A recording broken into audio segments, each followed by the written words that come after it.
15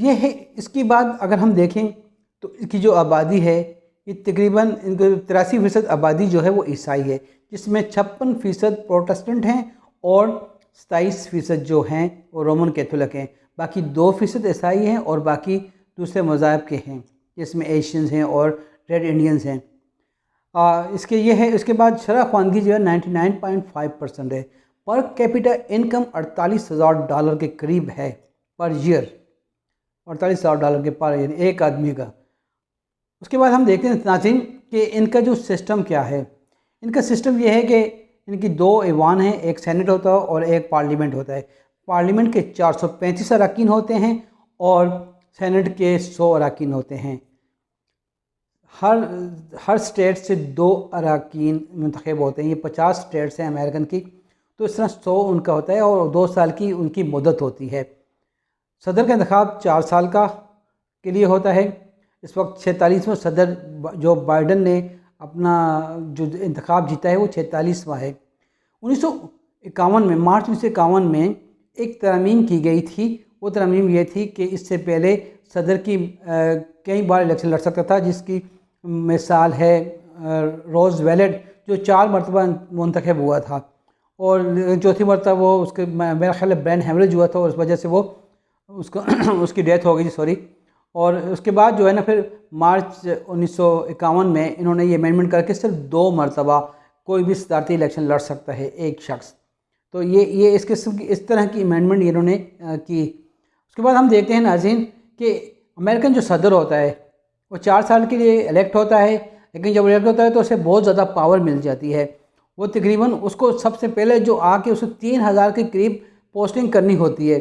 3000 انسانوں کو وہ کہیں پوسٹ کرتا ہے، سپریم کورٹ کا جج بھی وہ لگاتا ہے اور اسے جو ہے اس کی پارلیمنٹ اور سینٹ اسے اپروو کرتی ہے۔ اگر سینٹ اور پارلیمنٹ کوئی بل پاس کرتے ہیں تو صدر کو یہ اختیار ہوتا ہے کہ اسے ویٹو کر دے، لیکن وہی پارلیمنٹ اور سینٹ اگر 2/3 میجورٹی سے اسے پاس کرتی ہے تو پھر صدر کو اسے منظور کرنا پڑتا ہے۔ ناظرین ان کا ایک اور سسٹم ہے کہ سب سے پہلے اگر ہم دیکھیں کہ جیمس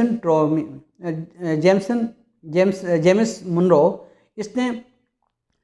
1823 میں انہوں نے ایک پالیسی بنائی تھی کہ ہم کسی بھی ملک کے ساتھ کسی قسم کا کوئی پارٹنرشپ یا کسی قسم کی کوئی الحاق نہیں کریں گے، ہم تنہائی پسند، یہ پالیسی اسے کہتے تھے منرو لا بھی کہہ سکتے ہیں آپ،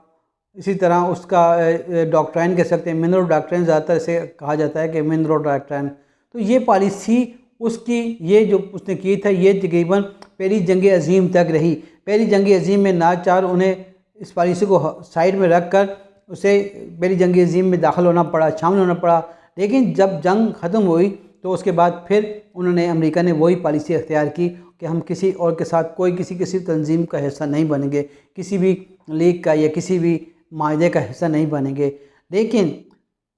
دوسری جنگ عظیم جب ہوئی تو 1941 میں پرل ہاربر پر جاپان کے حملے نے امریکہ کو مجبور کر دیا کہ اس جنگ کا حصہ بنے۔ ناظرین اس کے بعد جنگ ہوئی، جنگ کے بعد جس طرح جو حالات ہیں ہم سب کو پتہ ہیں، لیکن اس کے بعد جو امریکہ نے اپنی پالیسی کو چینج کی اور اس نے جو اس کی اسٹیٹس ہیں AOS کے ساتھ پھر سیٹو اور نیٹو معاہدوں پر دستخط کیا۔ سیٹو تو ختم ہو چکا لیکن نیٹو ابھی بھی باقی ہے، اور AOS جو ہے امریکہ کے اندر کی وہ ابھی بھی باقی تمام اسٹیٹس کے درمیان۔ تو اسی نیٹو کا شکار پاکستان بھی رہا ہے، نیٹو اور سیٹو کا، ٹھیک ہے، 2 مختلف تھے چائنا اور روس کے حوالے سے۔ اور پھر اس کے بعد دوسری جنگ عظیم کے بعد ایک اور ڈاکٹرائن چلی ہے جی،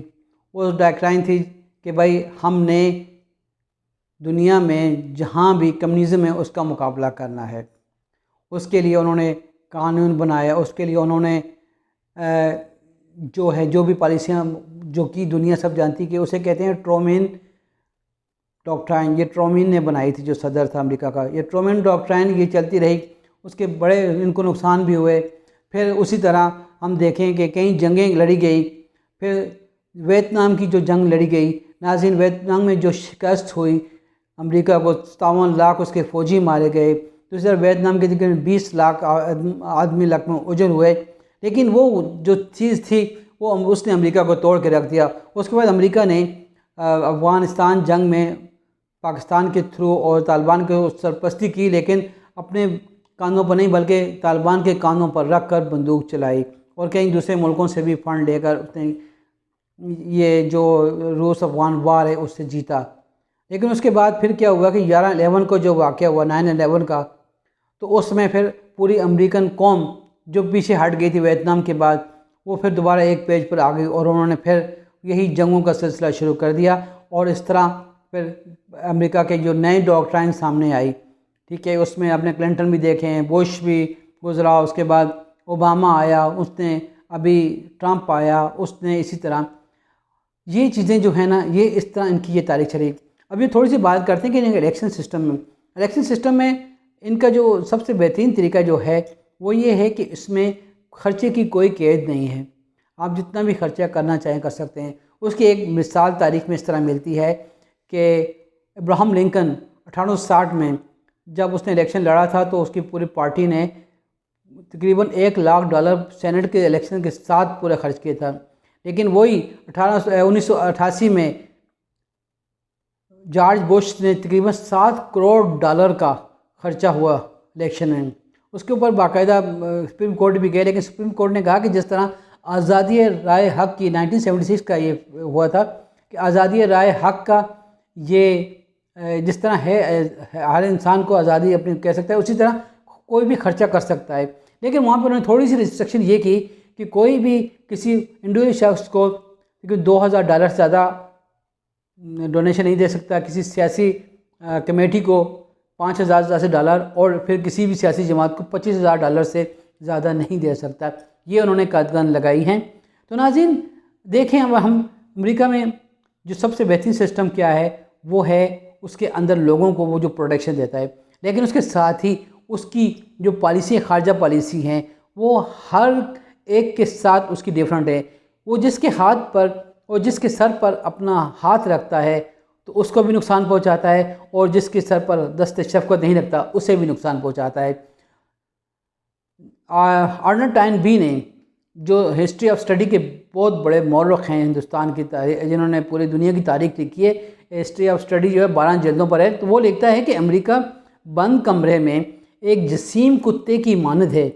جو اس میں موجود کرسیوں کو جب چاہتا ہے لات مار کر گرا دیتا ہے۔ ناظرین اب دیکھیں، دنیا میں کہیں بھی آج سے کچھ سال پہلے کچھ بھی ہوتا تھا تو کہتے تھے کہ امریکہ نے کرایا ہے، CIA نے کرایا ہے، جس کو دیکھو پورا یعنی کہ امریکہ کے ہمارا کوئی بڑا افسر بھی سیٹ سے ہلتا تھا تو اس کو امریکہ پر الزام لگا دیا جاتا تھا کہ امریکہ کو پسند نہیں تھا، تو اتنی امریکہ کی انوالومنٹ ہو چکی تھی۔ لیکن اب یہ ہے کہ اب تو اسٹیبلشمنٹ میں نام لگتا ہے، جو بھی ہوتا ہے، پہلے یہ امریکہ پہ لگتا تھا۔ ناظرین آپ سے درخواست ہے، مزید اس میں بہت کچھ ہے کہنے کے لیے، لیکن ویڈیو لمبی ہو جاتی ہے، اس وجہ سے آپ لوگوں کو بہت یعنی آپ سنتے نہیں کوئی پوری ویڈیو، اس لیے میں معذرت چاہتا ہوں اور آپ سے درخواست کرتا ہوں کہ اگر آپ کو میری ویڈیو پسند آئے تو برائے مہربانی آپ میری ویڈیو کو لائک کر دیجیے گا اور سبسکرائب بھی کر دیجیے گا۔ اللہ حافظ، السلام علیکم۔